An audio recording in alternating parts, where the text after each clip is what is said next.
Well, it's Wednesday, and we all know what that means. That means once again we got AEW Dynamite as we're building up all the way to Revolution.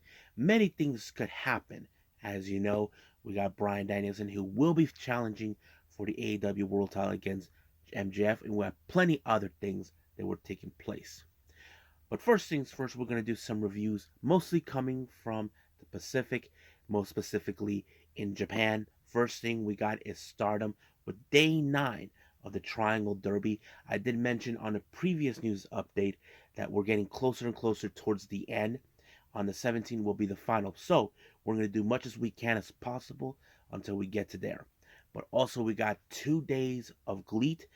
We have G Pro Wrestling version 43 and 44. 44 is the interesting one, as you know, where we have Unagi Sayaka making her debut in ring, taking on Yukari Hosogawa, who we haven't seen for quite some time now that she's back in wrestling after taking her exams, and now she's ready to kick some ass. And that also, we're going to be doing some news updates to tell what's been going on in the world of pro wrestling, such as what events are being signed, what's been going on with injuries and all this, and the whole enchilada. So, let's get ready for another episode of the Deleted Wrestle Zone.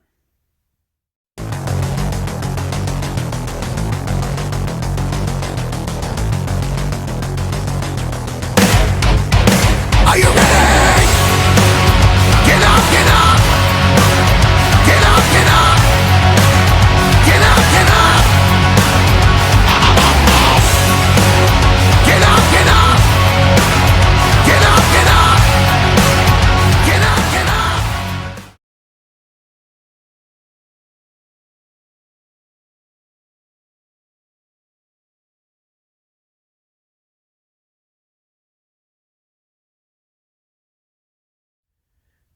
Welcome, everybody, to the Deleted Wrestle Zone, all things that is pro wrestling with AEW, NXT, New Japan Pro Wrestling, Impact Wrestling, the National Wrestling Alliance, various promotions, wrestlers, matches, and championships. I am your host, J Rod here. So, let's begin with Stardom. We're in day 9 of the Triangle Derby, and I believe they're in Joetsu Niigata. And our two opening matches are non-tournament related matches. They're just regular ones. Our first one is a four-way tag team match. Team number one, we got Oedo Tai, Ruka, Starlight Kid versus Queen's Quest, Miyu Amasaki and Lady C versus DDM's Tekla and Mai Sakurai versus Club Venus, Mariah May, and Mina Shirakawa. Now, anything could go down in these type of matches. Keep in mind, there's only 4 teams, but only one winner. But the only obvious thing in this type of match, hopefully the ref does not lose control, or he probably will. Now, anything could happen in this type of matches, like I was always saying. But there were some good moments I did like in this match, not to mention Mariah May and Tekla. If you guys remember, Tekla got pissed off that she was eliminated out of that roulette match on Supreme Fight by Mariah May. So there's most likely we could see that. But however, that's not the case. Ruka was the one who picked up the victory by applying the freezer bomb on Amasaki, giving Odatai the W. Now, our next match is also a non Triangle Derby match. This one features a trios match. Team number one, we got the members of Stars, more specifically, the team of classmates consistent of Sayaida, Koguma, and Azuki taking on DDM's Himika, Maika, and Julia. Now, as I mentioned, this is a non Triangle Derby match, but as you know, Julia is not teamed up with Maika or Himika in this particular match. But it was a very strong match because, as you know, recently we have heard that Himika is retiring real soon, and this and that. So mostly they're giving this a little bit of the spotlight to her, but in this case, the match did not win by Himika. It was mostly done by Maika when she applied the Maika Buster on Tasaya Ida, giving the victory to DDM. Now, our next few matches are part of the Triangle Derby. Team number one, we have Lollipop, consistent of Yuko Sakurai, Rina Mikura, and of course Waka Tsukiyama, taking on Stars' very own H&M, consistent of Momo Kogo, Hanan, and Mayu Iwatani. Now, on note on this particular match, both teams are in 0 points, no wins so far. But this could lead to the point where could Waka finally get the one victory she needs? Because right now, time is running out for her till the end of March. But I have to say, it was a pretty good match. A lot of fire in Waka is in there, but it did not go exactly according to her plan. Yuko and Rina were doing everything in their power to ensure that Waka gets her first victory, but in the end, it was Hanan with the backdrop suplex that allowed them to win. And this is H&M's first match to win. Now, I highly doubt that are going to be able to advance in this state, but that's how it's going to be. Next up, we got the members of Oedo Tai, known as Gold Ship, Momo Watanabe, Natsuko Tora, and Saki Kashima, taking on the Cosmic Angels consistent of Saki, Natsupoi, and Tam Nakano. Now, Natsuko Tora tried to play a little bit of the diversion, try to get into the head of Tam Nakano, but it did not work. I have to say there were some good moments in this particular match, not to mention the kicks that Momo does all the time. That plays out pretty well. But in this case, it was, as you know, the one person that has to be more careful is not to be caught by the Kichikase by Saki Kashima. That's always been her main weapon to ensure the win, but somehow Natsupoi was able to reverse that and pick up the win. And I thought it was great. I'm sure Saki Kashima was livid. Now keep in mind it was Kashima who actually pinned Natsupoi when she was still with DDM when for the artist belts, and that led to the loss of those championships. But now we'll see what happens then. So we'll see in more of that. Our next match we have God's Eye, consistent of Mirai, Amisuri, and Suri taking on 7 Up, Yuna Mizumori, Yu, and Nana Takahashi. Now keep in mind, Suri and Nana Takahashi did hash it out last year for the belt. Because as you know, Suri is always up for the challenge. So you can tell that this is the kind of match that Suri would do anything in her power to try to make sure that she does not lose. But for Nana, she'll probably say, I'm going to rectify that loss. But in the end, it did not go exactly how they wanted and ended up in a 15-minute time limit draw, which sucks here in the States, but over there, not a big deal. So it was pretty good. Now, our main event, we have Rebel X Enemy, consistent of Maika Ozaki, Ram Kaicho, and Mayuhiki taking on Queen's Quest, Utami Hayashida, Azumi, and Saya Kamitani. I thought this match was pretty great because, we saw a lot of good talent. I mean, you look at Yuhiki, who is one of the most technical wrestlers we've seen so far. And then you got the strength and power of Ozaki. And of course, the dirty tricks of Ram Kaicho. You probably thought things would have gone her way, but unfortunately it did not. Apparently she underestimated Azumi when she applied the Azumi Sushi. 1, 2, 3, it was over right from there, giving Queen's Quest the victory. However, a very awkward ending took place in this one. I mentioned this before. Out of the blue, here comes Julia, who seems that she has unfinished business with Mayuhiki. Now, let's go back a little bit further back in December. When the Triangle Derby was announced, there was a few things that Julia said to Mayuhiki. She asked her, "Why are you here?" Now Maya said that she received an offer. Now, the way I pictured is this. Mayuhiki and the members of Rebel X Enemy were invited to participate in the tournament. I feel like Mayuhiki is trying to say, I never agreed to a singles competition. I agreed that I was going to just participate in this. But it seems that Julia is pushing for a singles run, for a championship match for this one, nominating her to be her opponent for the red belt. So Mayuhiki is saying that she's going to think about it, but I know many people say, what's to think about? This is an opportunity. But here's the thing. Their history is what is causing it. Basically, if you remember, Julia did stated that she felt that Mayuhiki was saying crap behind her back. Now, we heard that side of the story from Julia, but we never heard the actual side of the story with Maya. Hopefully, we can hear that side when the day comes. And of course, at the end, we saw Queen's Quest giving their promo finally because it was awkward for them. They did stated they beat two foreign teams, and we're talking about Prominence and Rebel X Enemy.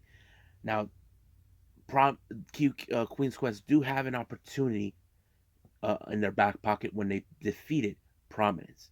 Now, I'm not sure if they will be able to win the Triangle Derby, but that could happen. So we'll just wait and see what will transpire since then.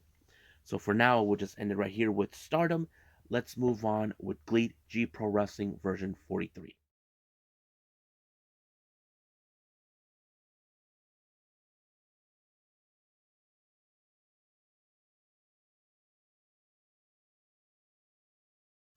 Okay, now let's talk about GLEAT. This is G Pro Wrestling version 43, part of the Origin stuff they've been posting out recently. This took place on the 12th of February, and I think the venue was at somewhere in don't remember the name of the venue, but however, there was a very interesting thing that took place. We had, of course, the opening of the contract signing for the G Infinity Tag Team titles between the members of Bulk Orchestra, more consistently the champions, Chekshi Matani and Hayato Tamura, taking on the members of the Black Generation International, or BGI for short, Utani and I believe Kotaro Suzuki. So basically, that match became the main event on this particular day.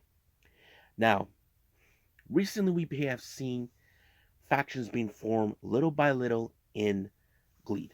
The first faction was none other than Strong Hearts, then Bulk Orchestra, then we have 60 Seconds, and now finally we have the Black Generation International, and now we have a new one.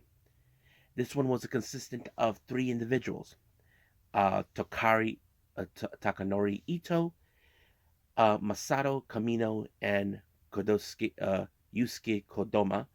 They're calling themselves the Yans family.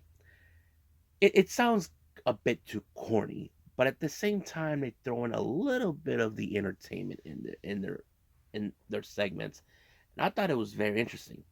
Their opponents are from are non they're from non-affiliated factions.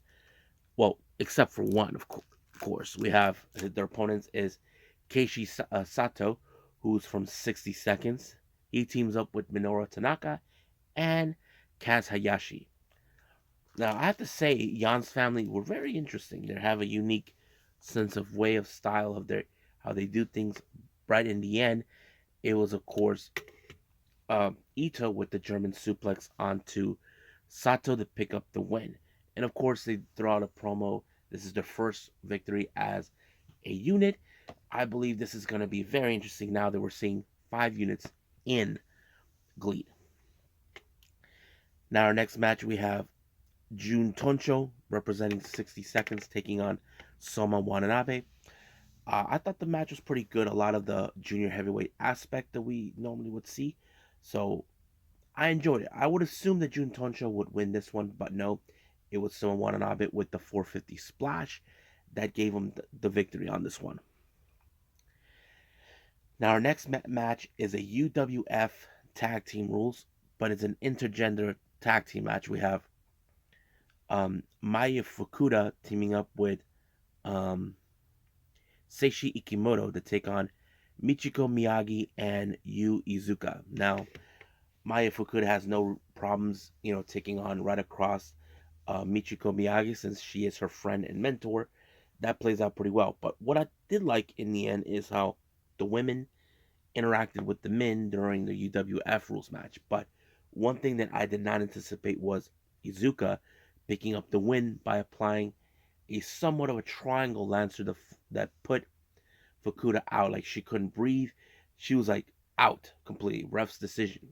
And as soon as they woke her up, she was like in a state of like she didn't know what just happened. So, but Izuka was a little worried about her, knowing that anything could have gone wrong. But she was okay. We're gonna leave that as that. Next up, we got a very interesting team up. We got the two people from two different units. We got Ize Onizuka from Strong Arts teaming up with the leader of 60 Seconds, Tetsuya Izushi. They take on the other members of Black Generation International, BGI, Hartley Jackson, and Kaito Ishida. Now, keep in mind in this particular story, Izushi and Ishida have been at each other's throats ever since Ishida came around. It seems that Ishida had his issues towards him, maybe because he thinks of him that, oh, you think you're a big star. Screw you. I'm the bigger star, since he is now, of course, the G-Rex champion. And that kind of plays it out very well. So you probably would have assumed that their history is not going to end. But in this case, the match ended with, of course, Ishida applying a German suplex onto Onitsuka, giving BGI the win. But however, this is the most strange thing that happened. The Jans family showed up. Now, I don't know what are they trying to do. Are they trying to recruit new members? I don't know. It seems like they have their eyes set on the losing opponent team. And of course, Onitsuka did not want nothing to do with them since he is Strongheart. But we'll see about that. Now, our next match, we have the members of Strongheart, consisting of all three El Lindemann, Shima, and T-Hawk, taking on Bulk Orchestra with the debut of Galeno de Mal being in there. He teams up with um, Kazuma Sakamoto and Quiet Storm. Now, those who don't know who Galeno de Mal is, he is the son of Dr. Wagner Jr. That's right, folks. You heard me right. Dr. Wagner Jr. This is his other son. And he is hijo de Dr. Wagner Jr.'s brother, the current GHC national champion. This is his brother as well. So basically, he is part of the Wagner family. So, but dude, Galeno's huge. He's a huge SOB. I'm like, I don't know, but he was impressive with one particular move. I have to say, Strong Hearts really had it in for them because Galeno, he seems like he fits. But when I saw him in the entrance, he looked more like those brutes that they put in Assassin's Creed, more specifically in Origins. You know, those big brute guys that look like they're strong, that takes a while to put down. That kind of reminds me of him. I'm like, damn. But he was impressive. He applied a swinging net breaker onto Shima to give the win. I'm like, very impressive. I mean, I haven't seen Galeno matches that much, but very impressive on his debut. Now, our main event is the G Infinity Tag Team titles. We have the members of BGI, Yutani, and Kotaro Suzuki taking on Bulk Orchestra, Check Shimatani, and Hayato Tamura. You probably would have thought this match would have been much easier, as you know, BGI are trying to be the unit that takes over the entire company. But in this case, it did not go exactly according to plan until Tamura applied a brainbuster onto Yutani, making sure that the tag titles remain in Bulk Orchestra. So yeah, and of course they put out a Bulk Orchestra put out the a very interesting promo. I don't know what they said, but El Lindemann even shows up. I don't know what he had to say, but I'm sure that there's some sort of agreement, disagreement sort of thing. Since I don't know what they're saying. So we'll see what happens on the next show. So I think we should move on to the other GLEAT event, G Pro Wrestling version 44.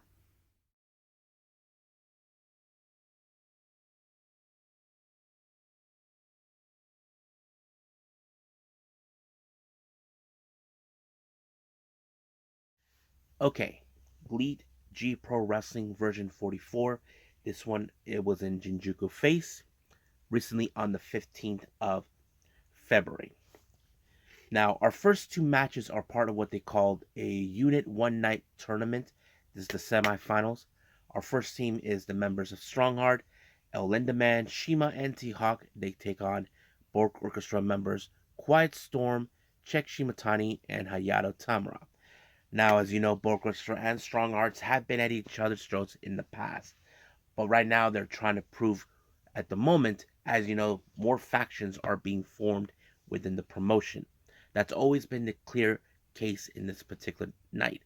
But in the end, it was, of course, a German suplex by El Lindemann to Check Shimatani that allowed them to win this round and move on to the finals.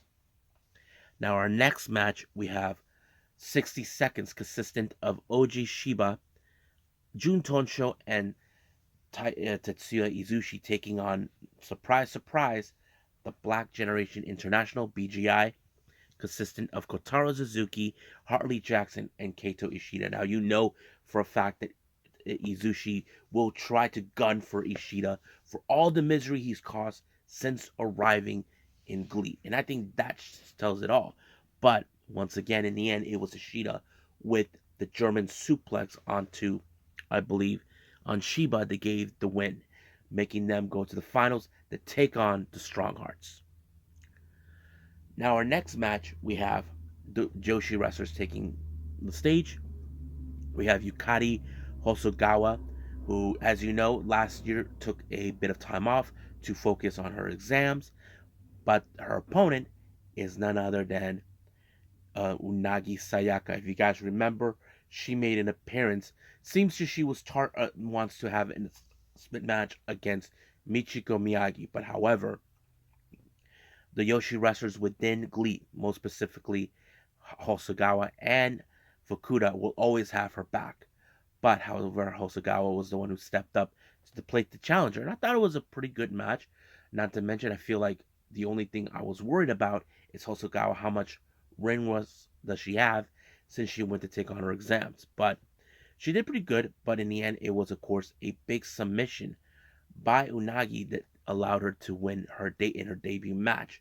Now, you can guess this is not over by a long shot. Keep in mind, um, Unagi will definitely want to have a match against Michiko Miyagi. I just don't know when or where, but we will pay attention to that.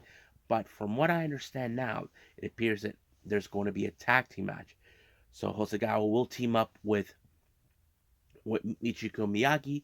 So basically, Unagi has to get a partner.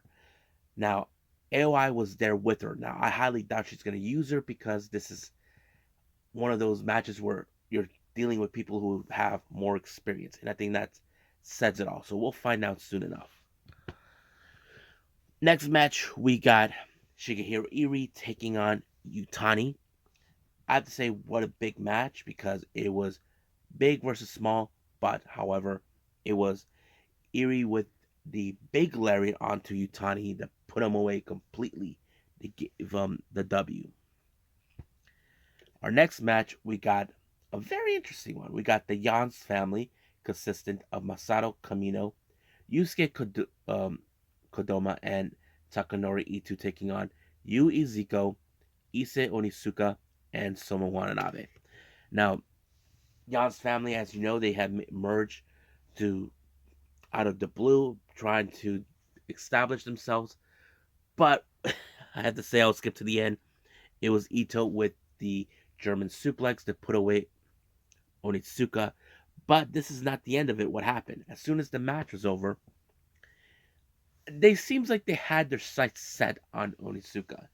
Now I don't know what's the purpose, but they kidnapped him.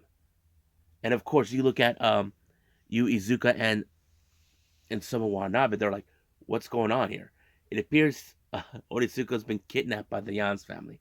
Now I don't know if they kidnapped him in order to establish him now to say, jump the line. Don't be part of the Strong Hearts anymore. Join us, man. Join us. I don't know, but it seems like a very interesting kidnapping that they did. I don't know, but it was just too darn funny. Now our next match, we have tag team action. Kaz Hayashi and Minoru Tanaka taking on Bork Orchestra members Kazuma Sakamoto and Galeno de Mal.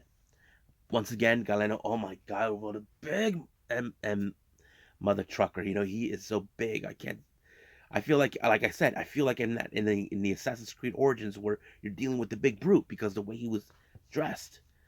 But he continues to impress us. I mean, I'm sure his dad is proud of him.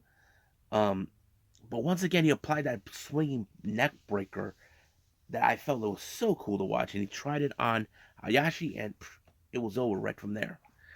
But yeah, now our final match, our main event, is part of the Unit One Night Tournament finals. We have Strong Hearts, consistent of Shima, T-Hawk, and Elden Lament taking on BGI's um, Kaito Ishida, Hartley Jackson, and Kotaro Suzuki. Now, this match was very impressive. Keep in mind, Strong Hearts are the first unit to be part of the GLEAT, but BGI is the one team that says they're going to run the whole thing. But of course, it was Ishida with a pinfall onto Shima to win the match. And you probably thought, okay, it's over. But later they were interrupted by the Yans family. We don't know what's the purpose of what's going on with that, but it seems interesting. So I'll be finding out. But it appears Sakamoto has some unresolved issues with Ishida. I wouldn't be surprised if that's the case, but we'll find out soon enough. So I think that's pretty much it what we have for GLEAT. I believe it's time for AEW Dynamite.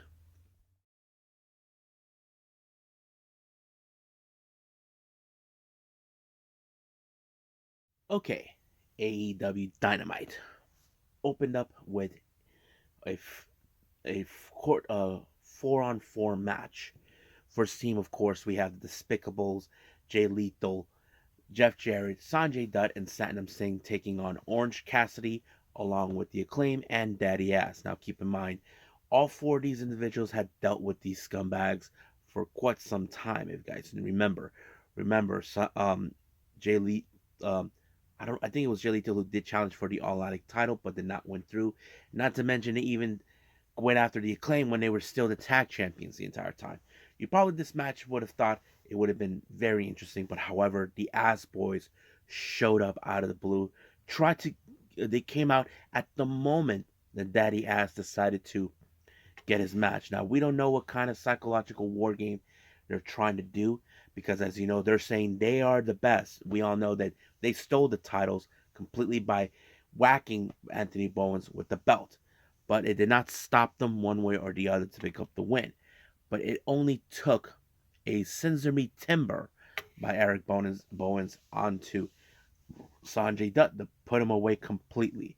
And I'm sure that this feud between the Acclaim and the Ass Boys is far from over. But later it was revealed that the Acclaim will get another shot of these titles, but in a four-way tag team match at Revolution. Now we're yet to determine who will be the last two teams involved. We'll find out soon enough.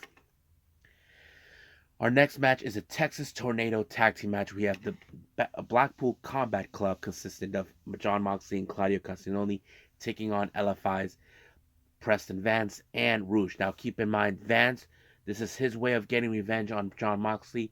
If you guys remember, he had a match against them, but it did not go exactly their way. But they attacked them the moment they were already out on the way to the ring. But you probably would have thought in this one that somehow LFI will put every stop to the Blackpool Combat Club, pulling out every toy. But I knew that maging little weasel Jose was going to get involved, but until he got his butt handed to him by none other than Wheeler Yuta, teaching him a lesson. But it took only a Fujikatami with a chain by Jon Moxley to put away Preston Vance, and it was over right from there. So we all knew it was done. So Blackpool Combat Club walked out as the victors, but throughout the entire time of this match, Hangman Page was watching this on a monitor. But however, while the match was over, we saw that Butcher and the Blade, along with that despicable prick Kip Sabian, attacked him. They tried to get into his head. So we don't know how much condition he was going to be in because he will be facing Kip Sabian later on in that evening. Now our next interview we have is Wardlow JR did an exclusive interview with Wardlow talking about his situation with Samoa Joe. And of course, Samoa Joe and him were really tight. But there's a specific reasons about it. If you guys remember, Samoa Joe cut Wardlow's hair off, the ponytail. We don't know why he did it specifically, but Wardlow explained that he knew a story, knows about the story. Warlow had a very difficult childhood. I mean, he didn't know his dad since he was born all the way to his teens, and then later until he meets him during his teens all the way to his adulthood.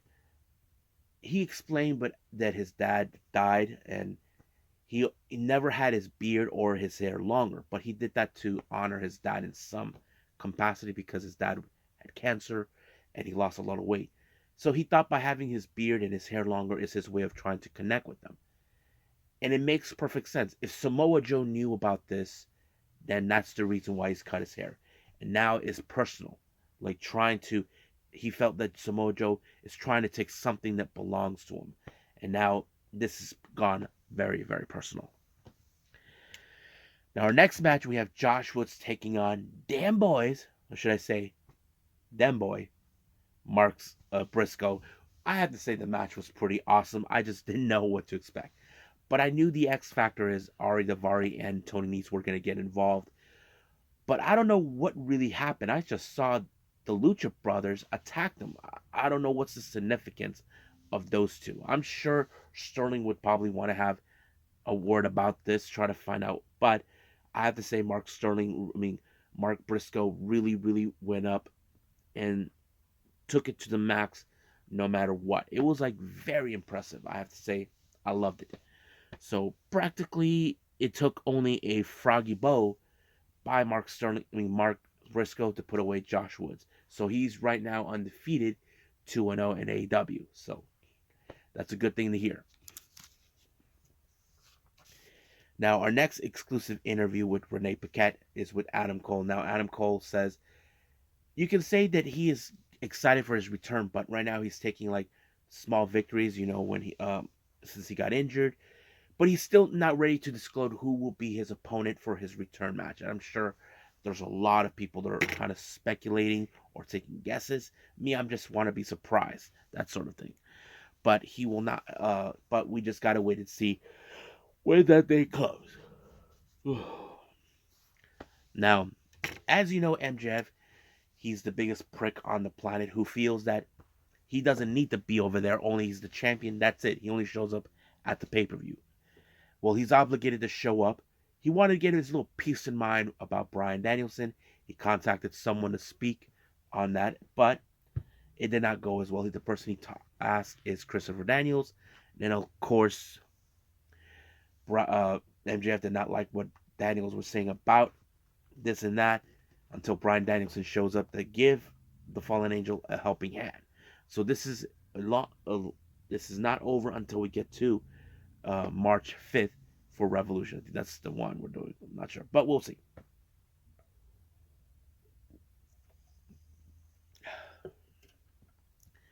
Next match, we have Jungle Boy versus Brian Cage. Pretty good match. It kind of showed us Jungle Boy, who is now stepping in on his own as a singles competitor. But the real question is, could he beat the Machine, Jungle Boy? Now, Taz would know this because he knows the kind of person Brian Cage is, but there are moments we have seen Brian Cage being a showboat.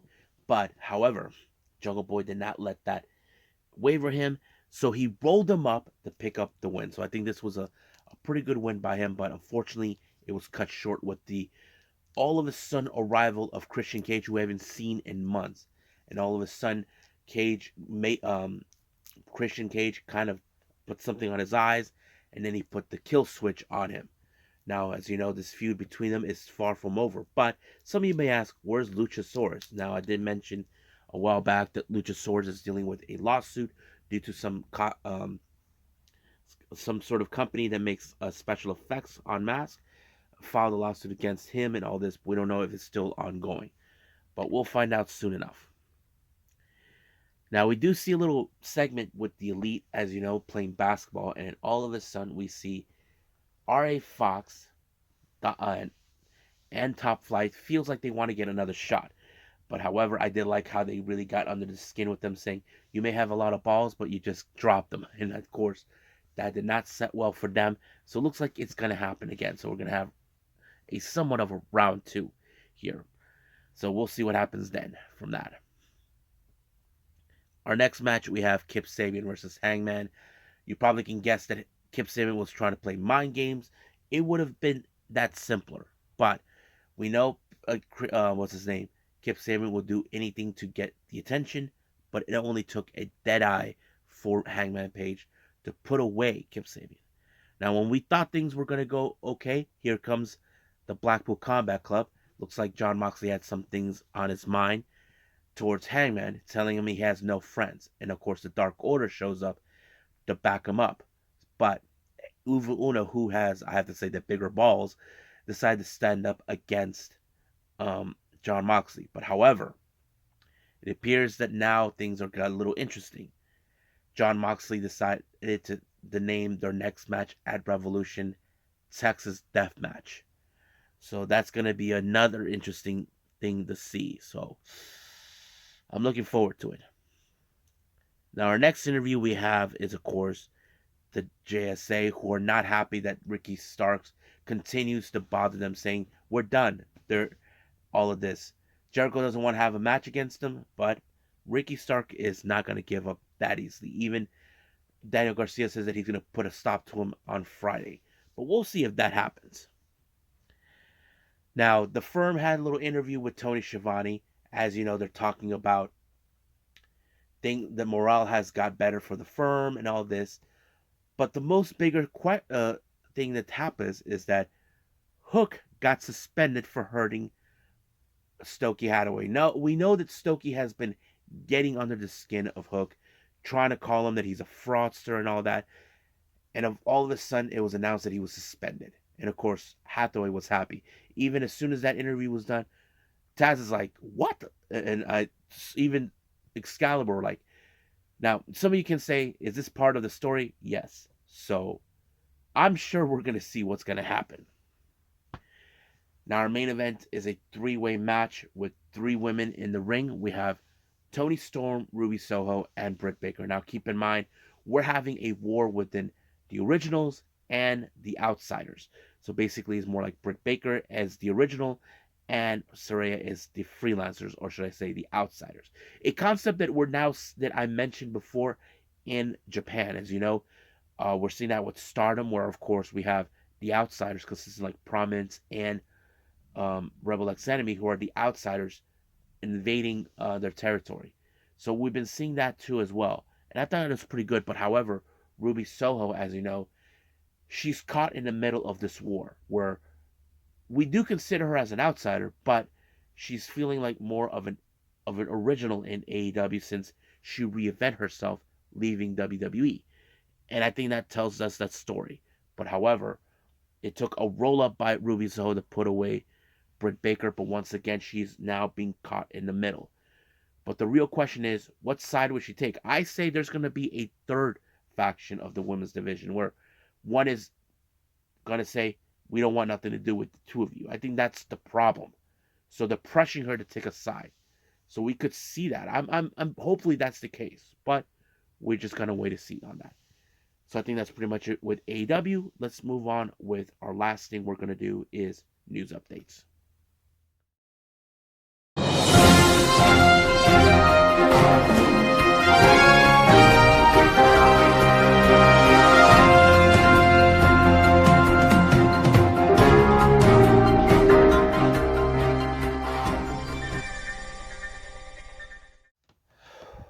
Okay, welcome to the news updates. So this is what we have. Now starting with the GCW ones. For the Holy Smokes event that takes place on the 4th, it was announced that Hijo del Vikingo will be making his return.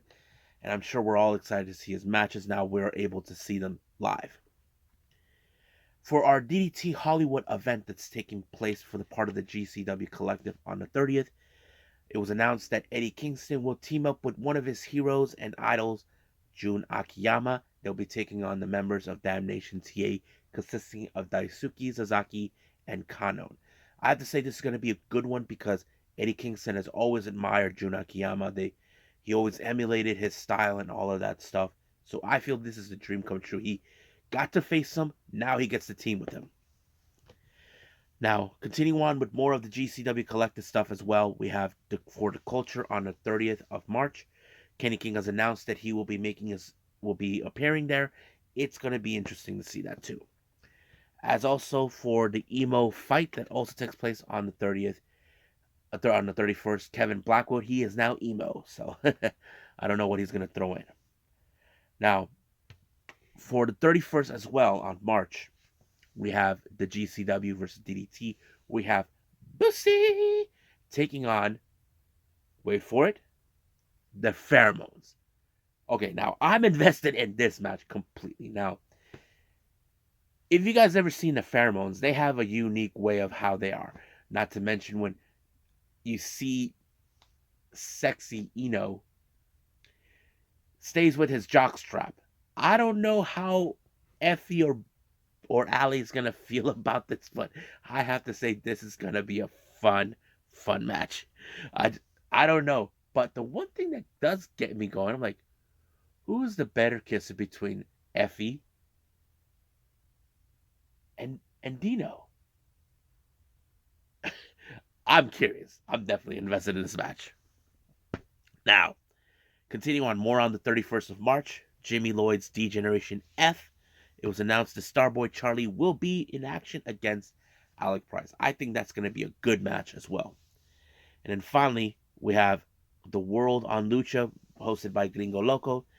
On the 1st of April, we're going to have Laredo Kid making his appearance. So I'm looking forward to that. Now, interesting things that took place has been announced for the upcoming Wrestling Revolver Drip show on the 4th. It was announced the Second Gear crew will be making their debut in the promotion. I'm like, wow, that's going to be cool. However, that did not stop there. It was announced that they will be involved in a three-way match for the Wrestling Revolver World Tag Team titles against Bullet Club's ABC, Chris Bay, and Ace Austin, and of course, the Rascals. I'm like, wow, that's going to be good. That's going to be a fun match to enjoy. I'm looking forward to it. Now, a couple of things have been announced coming from West Coast Pro. First things first, we have a match that's going to take place at the West Coast Best Cross on the 4th of March. We have Miracle Generation taking on the West Coast Wrecking Crew. That's going to be awesome to watch. But this next announcement, it was made, I have to say, I like it. Now, if you guys remember, Marvelous founder Shigazo Nagayo was going to be there to do a tryout. Now, they offered an opportunity for one male and one female wrestler to participate in a tour in Japan. And they already announced who will be the female they'll be coming for this tour, and that is none other than Sadru Moon. So she will be going to Japan, going on tour with Marvelous. She's gonna have a best experience. I've seen videos. Uh, Masha Slamovich has been in this type of situation, so does Queen Aminata. But I can't wait to see what they're gonna do. I'm sure she's gonna have a great time. Now, if you guys are big time Aja Kong fans, it was announced for the WrestleCon event. She'll be doing a signing session on the 1st of April from 11 a.m. to 1 p.m. at the Prestige Wrestling and the West Coast Pro booth. So if you guys are planning to attend WrestleCon, then you better be going. Now, some matches have been announced for Marvelous on the 21st, which we're not that far off. Let me pull it up for quick, and I think this is going to be good to enjoy. Okay, here we go. So we have Leo Azaki taking on Kensuke Suzuki. I don't know who that guy is. Second match, we have a three-way consistent of Izuki Aoki versus Maria versus Riko Kawahara. Then we have Chikayo Nagashima and Aoi Hosen taking on Tomoka Watanabe and Unagi Sayaka. So that's going to be a very interesting thing to watch. So I'm looking forward to it. Now, final update here. As you know, I reviewed AEW. It was announced that Mark Briscoe, he is now officially All Elite. I know there's been a lot of criticism with AEW when it comes to signing a lot of people, but I say we give this one a pass. Now, not because I say so. We know Tony Khan has worked real hard to try to sign the Briscoes, but because of the past things that Jay Briscoe did in the past, was causing it, it would make sense. But having Mark, I have to say it's going to be interesting. So I'm happy for Mark. I'm sure everybody else is. This is a long time coming, so we're going to see. Now, I know that he's going to be in a lot of pressure. Keep in mind, Mark Briscoe, Taz, and Excalibur mentioned this before on his matches. Mark has never had a singles run unlike his brother Jay. I have to say this is a perfect opportunity for Mark to step up that game, and I think that's something we definitely got to be seeing. I mean, we will always remember Mark Briscoe and his brother Jay for being one of the best tag teams, but now it's time for Mark to shine up himself. So we just got to wait and see which title he'll be going for in the future. And I think that's pretty much it with our news updates. I believe it's time to call it a day. Well, I hope everybody enjoys this episode. I want to make a confession. I wasn't planning on doing Stardom, but I decided, you know what? What the hell? Let's just do it anyway because I know some of you like when I review Stardom shows. I yet to see the following day, day 10, that took place on the 12th. I will be getting that soon enough. Until then, coming up, we do have Impact Wrestling. However, I got some very not sad news, more like okay, this is going to be some difficult news. Apparently, MLW will not be throwing their shows on the Pro Wrestling TV. Apparently, they got a new streaming with Reels, with Reels, and I was unable to see it. However, I don't know how I'll be able to see MLW because the cable company does not give me the channel to watch MLW. But I'll do the best I can in my ability to keep up what's going on, even if I don't review any of their events. But we'll see what happens then. I know this is something that for MLW, they've been trying to get a TV deal for a long time, not until they were backstopped by WWE. But now, seems like they got it. But we'll see what takes place. So at the moment, I'll do the best of my ability with MLW. But for now, I'll see you guys in the next DWZ time. Same WZ channel. I must bid all of you adieu. So, goodbye. Mwah. And have a nice day. Bang.